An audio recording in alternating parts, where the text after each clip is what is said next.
नमस्कार। Exam happy by Jharkhand channel में आपका स्वागत है। तो दोस्तों, जुड़ चुका हूं मैं आप सभी के लिए जेटेट परीक्षा की तैयारी को लेकर के। तो यहां पर जेटेट परीक्षा की तैयारी के न्यू सिलेबस को लेकर के हम जुड़ चुके हैं। तो न्यू सिलेबस पर आधारित सारे टॉपिक बाई टॉपिक आपको प्रश्न करवाए जा रहे हैं। ठीक है, देखिए आपको यहां पर बाजारू किताब एकदम नहीं लेना है। बहुत लोगों ने यहां पर बिजनेस बना करके किताब अपने ज़िले बाई ज़िले जा करके बेच दी है। वो किताब की कोई ज़रूरत नहीं थी आपको लेने की, लेकिन 1400, 1500, 2-2 हज़ार का यहाँ पर बेचा गया है। तो आप सभी उसके पीछे कभी भी दीवाना नहीं हुए। आप यहाँ पर हैंड रिटेन नोट्स पढ़ें। JCERT की जो जैक की किताब है उसको उठाइए और पढ़िए, जो कि सस्ते दामों पर आपको मिलती है। तो हम यहाँ पर आपके लिए, अगर जैक की किताब आप नहीं ले पाते हैं तो हम आपके लिए उसी को लेकर के यहाँ पर उपस्थित होते हैं, जो कि हैंड रिटेन नोट्स होता है। व्हाट्सएप ग्रुप से जोड़ करके आपकी सारी चीज़ें ऑनलाइन आपके एग्ज़ाम तक पढ़ाई जा रही है। देखिए अभी यहाँ पर सिलेबस को तो बढ़ा दिया गया है, लेकिन विद्यार्थियों के अनुरोध को देखते हुए, देखिए विद्यार्थियों के अनुरोध को देखते हुए हमारा फ़ी जो है यहाँ 500 रुपये है। 1 से 5 में जुड़िए या 6 से 8 में जुड़िए। बहुत ही सस्ते रेट पर आपको 1 से 5 में आपको क्षेत्रीय भाषा छोड़ करके सभी चीज़ों का क्लास दिया जा रहा है, जो कि बहुत ही आपके लिए सस्ता पड़ता है। लेकिन इसकी कीमत 800 बढ़ाई गई थी, लेकिन इसको फिर से विद्यार्थियों के अनुरोध को देखते हुए यहाँ पर मात्र 200 विद्यार्थियों के लिए, हमारी टीम ने 200 विद्यार्थियों के लिए एक बार फिर से 500 रुपये ही प्राइस रखने का विचार बनाया है। इसलिए आप सभी अभी के अभी अवश्य जुड़ जाइएगा, नहीं तो जब यह सीट भर जाएगी तो आपको यहाँ पर यह आपको मिलेगा 800 रुपये में। इसलिए अभी जैसे ही आपको वीडियो मिलता है यहाँ पर न्यू सिलेबस पर पढ़ने के लिए, इंटर तक का सिलेबस पढ़ने के लिए आप सभी हमारे साथ अवश्य जुड़ जाइएगा। में हम आपके लिए लेकर के आए हैं, देखिए राजनीति शास्त्र, ठीक है, पॉलिटिकल साइंस का इंपॉर्टेंट क्वेश्चन लेकर के आए हैं, जो आप देखिएगा तो JCERT टेक्स्ट बुक का है।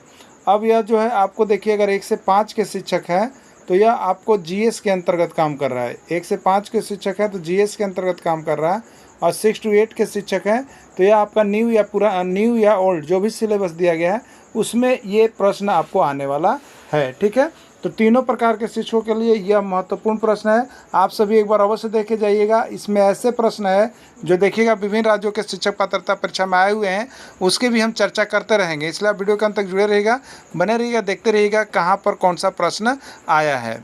चलिए, पहला प्रश्न है, अस्पृश्यता का अंत किया गया। अस्पृश्यता का अंत किया गया, ये कब किया गया है, किस अनुच्छेद में किया गया है? अनुच्छेद 18, अनुच्छेद 17, अनुच्छेद 19 या इनमें से कोई नहीं। ठीक है, देखिए ये तो अस्पृश्यता का अंत आपका जेटेट में भी आया हुआ है। ठीक है, ये जेटेट में भी आया हुआ है। ठीक है, अस्पृश्यता का अंत कब किया गया, जेटेट में आया है, यूपी टेट में भी आया है, और यहाँ पर यूटेट यानी उत्तराखंड टेट में भी पूछा गया है। तो बहुत इंपॉर्टेंट प्रश्न है। तो देखिए अस्पृश्यता या छुआछूत का जो अंत है वो अनुच्छेद किसके अंतर्गत किया गया है? तो अनुच्छेद जो है आपका 17। ठीक है, क्या लिखा हुआ रहता है? अस्पृश्यता। तो अस्पृश्यता मतलब अनुच्छेद, और स का मतलब 17, स का मतलब 17, यानी 17 के अनुसार कौन अंत किया गया है? अस्पृश्यता का अंत किया गया है। नेक्स्ट प्रश्न है, किस अनुच्छेद के अनुसार धर्म, जाति, लिंग या जन्म स्थान के आधार पर भेदभाव नहीं किया जा सकता है? कौन सा अनुच्छेद है जिसके अनुसार किसी का धर्म, जाति या जन्म स्थान के आधार पर भेदभाव नहीं किया जा सकता है? किस अनुच्छेद के तहत? अनुच्छेद 15, अनुच्छेद 16, अनुच्छेद 17 या यहाँ पर है अनुच्छेद 18। ठीक है, तो अनुच्छेद 15 के अनुसार, देखिए ये जो अनुच्छेद 15 है इसके अनुसार कोई भी व्यक्ति उसके धर्म या जाति या जन्म स्थान के आधार पर उसमें भेदभाव नहीं कर सकता है। ठीक है, ये मना कर दिया गया है। नेक्स्ट प्रश्न देखिएगा, अनुसूचित जनजाति का शाब्दिक अर्थ क्या है? अनुसूचित जनजाति शब्द का अर्थ क्या है आपको बताना है। अनुसूचित जनजाति शब्द का अर्थ क्या है? गैर निवासी, मूल निवासी, भील निवासी या कोई नहीं। ठीक है, तो देखिए अनुसूचित जनजाति जो होते हैं, अनुसूचित जनजाति उसको हम लोग कहते हैं, देखिए मूल निवासी। क्या कहते हैं? अनुसूचित जनजाति को मूल निवासी के नाम से जाना जाता है। ये प्रश्न बहुत बार आया हुआ है। झारखंड में जो एग्ज़ाम हुआ है JSSC में, वहाँ भी ये प्रश्न 2 बार पूछा गया है। तो अनुसूचित जनजाति शब्द का अर्थ क्या होता है? मूल निवासी। देखिए यही तो चीज़ है जो आपको यहाँ पर JCERT पढ़ेंगे और आप NCERT पढ़ेंगे। तो देखिए ये जो JCERT पढ़ेंगे ना, उनको यहाँ पर जो है झारखंड जी के अलग से पढ़ने की आवश्यकता नहीं है, इसी में इसको इंक्लूड मिल जाता है झारखंड की किताब में ही। और एनसीईआरटी को अलग से पढ़ना पड़ेगा, जो कि पूरा प्रश्न नहीं भिड़ पाता है, ठीक है। तो अनुसूचित जनजाति शब्द का अर्थ क्या है? मूल निवासी होते हैं, यहाँ के सभी का मूल निवासी होते हैं, अनुसूचित जनजाति का शाब्दिक अर्थ होता है। भारत की कितनी प्रतिशत आबादी अनुसूचित जनजाति की है? भारत की कितनी प्रतिशत जो आबादी है वो अनुसूचित जनजाति की है, आपको बताना है, ठीक है। ये भी प्रश्न आपका झारखंड के जेएसएससी में कहिए, ये 3 बार आया हुआ प्रश्न है, ठीक है। और ये प्रश्न आपका यूटेट का 1 बार आया हुआ प्रश्न है, उत्तराखंड टेट का आया हुआ प्रश्न है। तो भारत की कितनी प्रतिशत आबादी अनुसूचित जनजाति की है? 8%, 10%, 11% या 12%, ठीक है। तो भारत की कितनी प्रतिशत आबादी अनुसूचित जनजाति की है? तो ये आपका हो जाएगा, देखिए 8%। कितना है?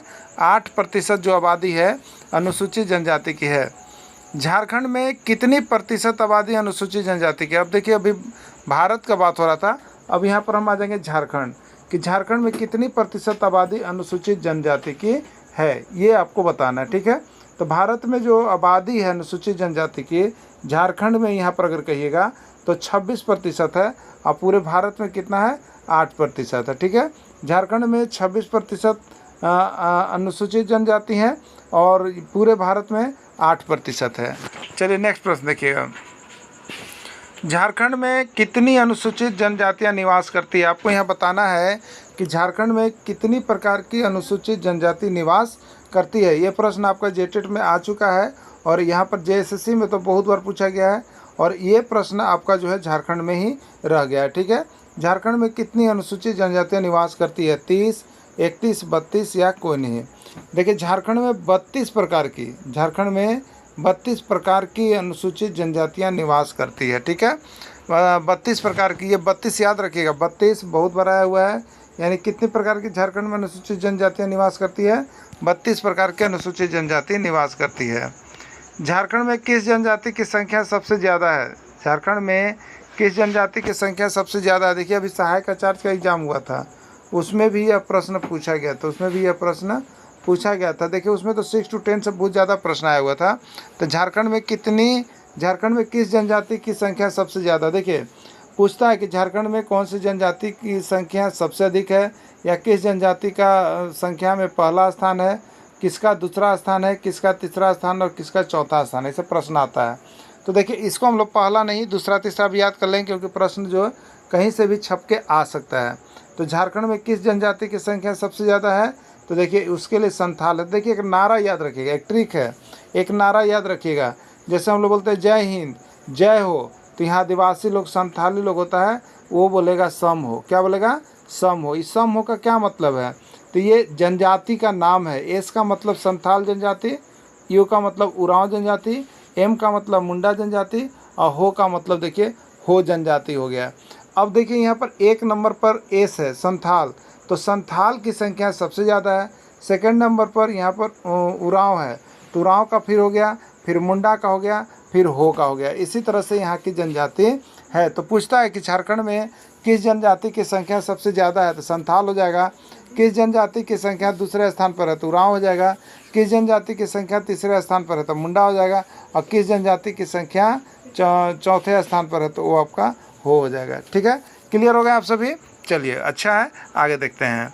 देखिए, यहाँ पर ट्रिक भी हम बना दिए हैं, आपको ट्रिक बना दिए हैं। सम हो, एक नारा याद रखिएगा, सम हो, संथाल, उरांव, मुंडा और हो, यही जनजातियाँ पाई जाती है, ठीक है। अब देखिए, भारत में कितने राष्ट्रीय पार्क हैं? 50, 54, 52 या कोई नहीं, ठीक है। तो भारत में जो राष्ट्रीय पार्क हैं उसकी संख्या 54 है। कितनी है? 54 है। भारत में कितने वन्य जीव अभयारण्य हैं? भारत में कितने वन्य जीव अभयारण्य हैं? 370, 372, 374, 376। तो भारत में वन्य जीव अभयारण्य की संख्या कितनी है? तो 372 है। अगला प्रश्न है, 6 से 14 वर्ष के बच्चों को निःशुल्क तथा अनिवार्य शिक्षा प्रदान करने के लिए कानून बनाया गया है। 6 से 14 वर्ष के बच्चों को निःशुल्क तथा अनिवार्य शिक्षा प्रदान करने के लिए कानून बनाया गया है, ठीक है। कानून बनाया गया है कब? 2008, 2009, 2010 ईस्वी, 2011 ईस्वी, ठीक है। तो अनिवार्य बाल शिक्षा अधिकार अधिनियम जो बच्चों को अति के लिए किया गया है वो है आपका 2009 ईस्वी। कौन सा है? 2009 ईस्वी। अगला प्रश्न है, सर्व शिक्षा अभियान जैसी महत्वपूर्ण योजना भारत सरकार द्वारा प्रारंभ किया गया। यानी सर्व शिक्षा अभियान जो योजना है वो भारत सरकार द्वारा कब प्रारंभ किया गया? 2008, 2001, 2002, 2004। ठीक है, तो ये सर्व शिक्षा अभियान के तहत यहाँ पर भारत सरकार द्वारा प्रारंभ किया गया था 2001 ईस्वी में। कब किया गया? 2001 ईस्वी में। चलिए अगला है, स्वच्छ भारत अधिनियम शुरू किया गया। स्वच्छ भारत अधिनियम कब शुरू किया गया? 2 अक्टूबर 2014, 2 सितंबर 2014, 2 जुलाई 2014, 2 अगस्त 2014 कब किया गया था? ठीक है, तो स्वच्छ भारत मिशन अभियान जो शुरू किया गया था वो 2 अक्टूबर को ही हुआ था, लेकिन 2014 ईस्वी में हुआ था। ठीक है, चलिए नेक्स्ट देखिएगा, स्वच्छ भारत अभियान महात्मा गांधी के जन्म दिवस 2 अक्टूबर 2014 ईस्वी से प्रारंभ किया गया था। एक गैलन में कितना लीटर होता है? एक गैलन में कितना लीटर होता है? 2 लीटर, 3 लीटर, 4 लीटर या 5 लीटर? ठीक है, तो एक गैलन में कितना लीटर होता है यहाँ पर बताना है। राइट आंसर इसका सी है, 4 लीटर। झारखंड का कौन सा इलाका फ्लोराइड प्रभावित है? झारखंड का कौन सा इलाका फ्लोराइड प्रभावित है आपको बताना है। पलामू, दुमका, रांची या कोई नहीं? तो झारखंड का पलामू इलाका जो है वो फ्लोराइड से प्रभावित है। कौन है? पलामू फ्लोराइड से प्रभावित है। फ्लोराइड युक्त पानी पीने से क्या होता है? अंधापन आता है, हड्डी कमज़ोर हो जाती है, कुष्ठ रोग होता है या कोई नहीं? ठीक है, फ्लोराइड युक्त पानी पीने से क्या होता है? तो आपको पता है जो व्यक्ति फ्लोराइड युक्त पानी पी रहा है वो उसके बाल बच्चे विकलांग हो जाते हैं, उनकी हड्डियाँ क्या होती है? कमज़ोर पड़ जाती है, हड्डियाँ कमज़ोर पड़ जाती है, इसलिए फ्लोराइड युक्त पानी नहीं पीना चाहिए। इंदिरा आवास योजना की शुरुआत की गई 1985 ईस्वी, 1986 ईस्वी, 1987, 1988 कब किया गया इंदिरा आवास योजना की शुरुआत? ठीक है, इंदिरा आवास योजना की जो शुरुआत किया गया है वो आपका यहाँ पर 1985 ईस्वी किया गया है। जीएसटी का फुल फॉर्म है, जीएसटी का फुल फॉर्म है आप लोग पास। ठीक है, जीएसटी का फुल फॉर्म क्या होता है? ये प्रश्न आपका एग्जाम में आया हुआ था, जेटेट एग्जाम में भी निकल के आया हुआ था, तो हम आपको केवल उसी चैप्टर को दे रहे हैं जो आपका इंपॉर्टेंट बनता है और निकल के आ सकता है। ठीक है, तो यहाँ पर जीएसटी का फुल फॉर्म क्या है आप लोग बताइएगा। Goods and service tax, good service tax या कोई नहीं है?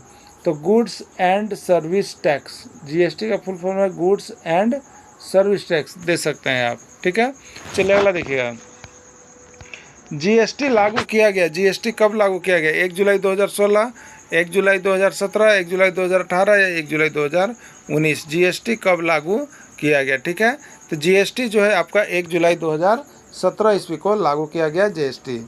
नेक्स्ट प्रश्न है, एटीएम का पूरा नाम है, एटीएम का पूरा नाम क्या है? Automatic teller machine, automated teller machine, authentic teller या कुछ नहीं? तो एटीएम का फुल फॉर्म है automated teller machine, automated teller machine होगा, यही नंबर है। ठीक है, चलिए तो ऑटोमेटेड टेलर मशीन लिख लीजिएगा। अगला देखिए, ये एटीएम भी आया वो प्रश्न है, मानव एक प्राणी है, आर्थिक, राजनीतिक, सामाजिक या कोई नहीं? ठीक है, तो मानव क्या है? एक सामाजिक प्राणी है। मानव क्या है? एक सामाजिक प्राणी है। अगला है यहाँ पर देखिएगा, विवाह का सही उम्र है, विवाह का सही उम्र है, लड़का का 20, लड़की का 18, लड़की का 18, लड़का का 18, लड़का का 21, लड़की का भी 21, लड़का का 21, लड़की का 18। देखिए यही जो है ये डी नंबर, यही जो प्रश्न है क्या है? आंसर बिल्कुल सही है, ये प्रश्न बिल्कुल सही है। लड़का का 21 वर्ष है और लड़की का 18 वर्ष कर दिया गया। इससे पहले करने पर कानूनी कार्रवाई हो सकती है। अगला देखिएगा, अंतर्राष्ट्रीय नशा निरोधक दिवस प्रत्येक वर्ष मनाया जाता है। अंतर्राष्ट्रीय नशा निरोधक दिवस प्रत्येक वर्ष मनाया जाता है 25 जून, 26 जून, 27 जून या 28 जून। ठीक है, हमारे यहाँ तो है आपको अंतर्राष्ट्रीय नशा निरोधक दिवस जो है वो मनाया जाता है आपको 26 जून को। कब मनाया जाता है? 26 जून को।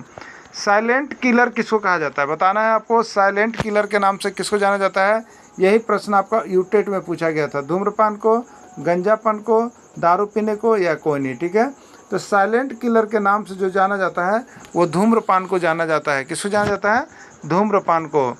विश्व तंबाकू निषेध दिवस मनाया जाता है 21 मई, 25 मई, 31 मई या कोई नहीं। ठीक है, तो तो विश्व तंबाकू निषेध दिवस जो मनाया जाता है वो आपको 31 मई को मनाया जाता है। ये आपका जो है बिहार टेट का प्रश्न पूछा हुआ है। झारखंड में मानव तस्करी को रोकने के लिए AHTU गठित किया गया है। इसका फुल फॉर्म है एंटी ह्यूमन ट्रैफिकिंग यूनिट लागू किया गया है। ये आपको देख के जाना, AHTU नया है। ये क्या है? नया कुछ आ रहा है, हो सकता है कि आपसे पूछ दिया जाए। ठीक है, चलिए अगला देखिएगा। संविधान के किस अनुच्छेद के तहत 14 से कम उम्र के बच्चों से बाल मजदूरी कराना दंडनीय अपराध है? यही प्रश्न आपका जो है झारखंड टेट का पूछा गया है। और ये 6 to 10 तक, 6 to 8 तक से प्रश्न पूछा गया था। अब तो सिलेबस थोड़ा चेंज किया गया है, लेकिन यहाँ पर लग रहा है कि सुधार हो जाएगा। नहीं होने पर सिलेबस बहुत पेचीदा हो गया है। ठीक ना, चलिए अगला देखिएगा।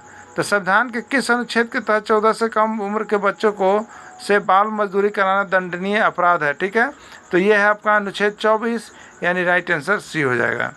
अगला प्रश्न है 6 से 14 साल के बच्चों को किस अनुच्छेद के तहत मुफ्त शिक्षा उपलब्ध कराए जाने का प्रावधान है? 6 से 14 साल के बच्चों को किस अनुच्छेद के तहत मुफ्त शिक्षा उपलब्ध कराए जाने का प्रावधान है? अनुच्छेद 21, अनुच्छेद 24, अनुच्छेद 26 या अनुच्छेद 27? ठीक है, तो यहाँ पर राइट आंसर होगा अनुच्छेद 21। अगला अनुच्छेद 21। तो इस तरह से आपने यहाँ पर सारे महत्वपूर्ण प्रश्न JCERT की किताब से देख लिया है। आप सभी इसको एक बार बना लीजिएगा और दिक्कत हो तो बात कर लीजिएगा। धन्यवाद।